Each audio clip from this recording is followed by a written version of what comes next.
And this year we have citizens from all over the country that are attending here today, and many of them come up and they say, you know, we feel connected, we feel reconnected to our past, we feel reconnected to who we are. And so to have a cultural center such as this and a museum where they can bring their family and they can come back and they can learn the history, as those of us in Oklahoma have the benefit of being able to do, is just going to be a great thing going forward in the future.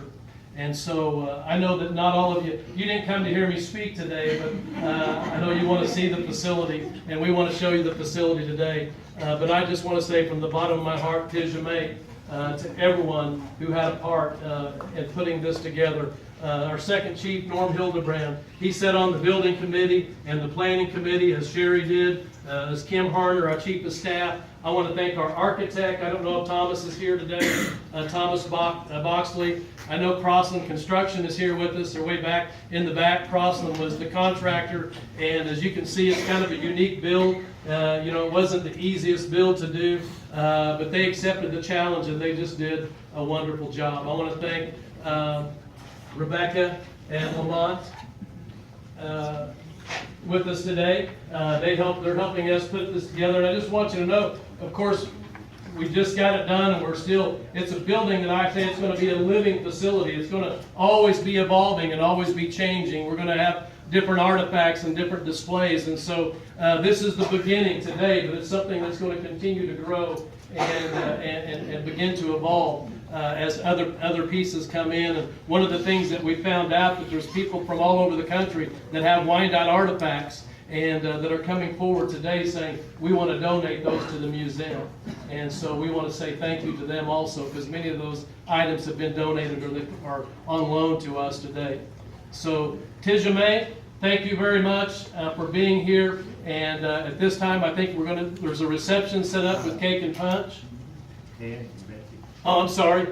Chief Roll has a presentation, and our friends from Ohio also have a presentation they'd like to make. But 4 years ago, I met this gentleman, and it's a friendship made in heaven. And if it wasn't for you and Sherry and the Wyandotte Nation, I don't think the Wyandotte Inn would be here. And you have helped us in many ways, and one of the ways was you purchased 15 acres of ground for us to grow. And this pipe is from one of the trees.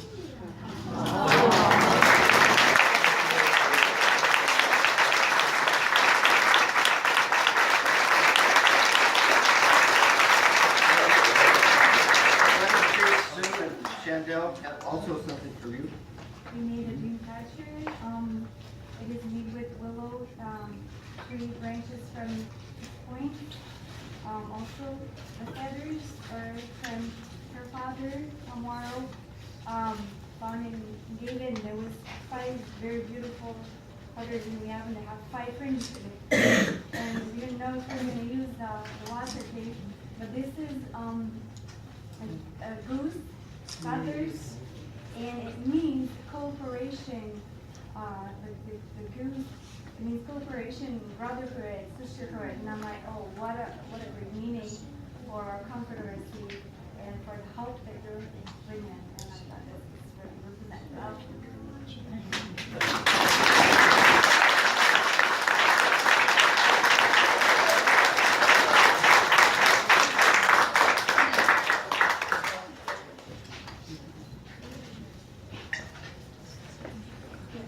Also, Upper Sandusky has played a big part in the Wyandotte Nation of Oklahoma, and they also have something to present to you. We have 6 people from Ohio. And Betsy, take over. Okay, my name is Betsy Bowen, and you don't know what an honor it is for me to be here today. And I've brought some friends, and we've brought some gifts. But I have the honor to present. I wrote all this stuff down, but you know what? I am much better off the cuff. I'm not sure how many have heard me speak about history during your time in Upper Sandusky, but I have such a passion that I get started. So when I go too long, somebody give me the high sign.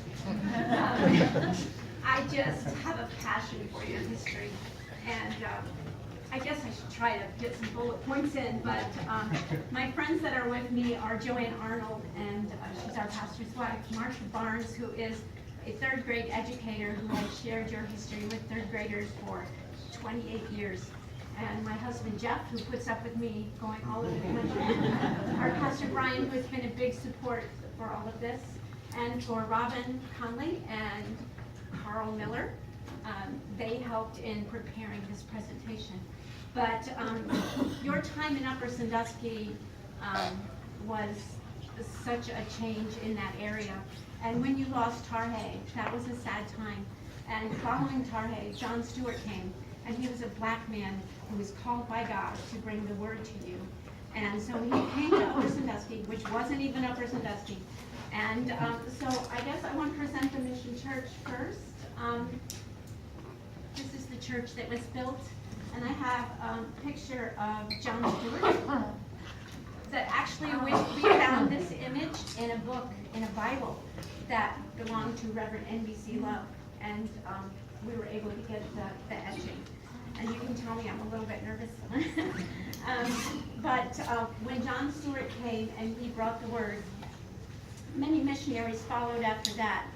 And eventually a small church was built with government funds, and that was the meeting house, the Mission Church. At the removal in 1843, Squire Gray Eyes gave the final farewell speech, and it was a sad time. Many faith groups used the church, the Little Mission Church, after your people left, and including the Methodists.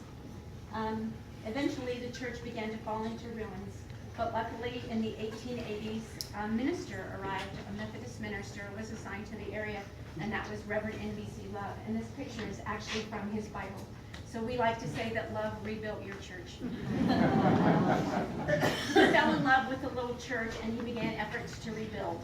The church was rebuilt in 1889, and the daughter of Squire Gray Eyes was actually there at the rededication, and she sang a Wyandotte hymn, and it was a wonderful day. Not only did we rebuild the church, we eventually began to rebuild relationships with the Wyandottes. There in Upper Sandusky, our citizens, and they began reaching out towards each other, and we began studying and researching.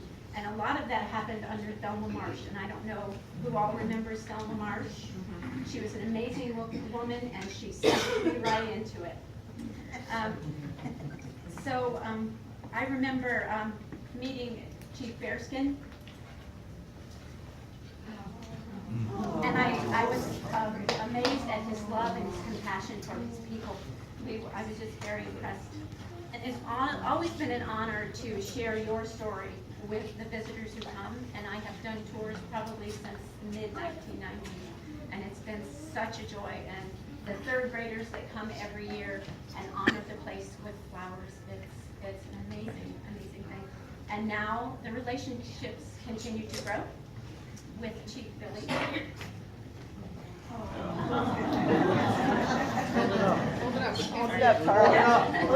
And here is Tarhy.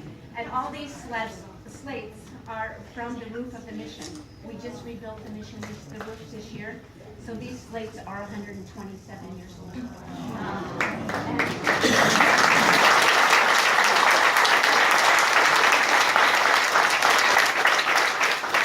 Quick advertisement. We're selling these at the gift shop. I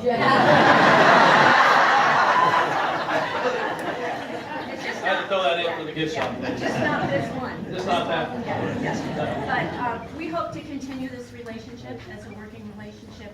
And anytime that anybody wants to come and visit and set up a tour, Billy has my number. So just give me a call. We'll be glad to meet you there. Thank you. Could I have a word, please? Could I have a word? Yes, you sure can. I wanted a question, and I was up there with Chief Leonard Carter in the 70s. Yes. And I met Mrs. Marsh, and got all her book. Mhm. But it's so nice to see you folks here. Way.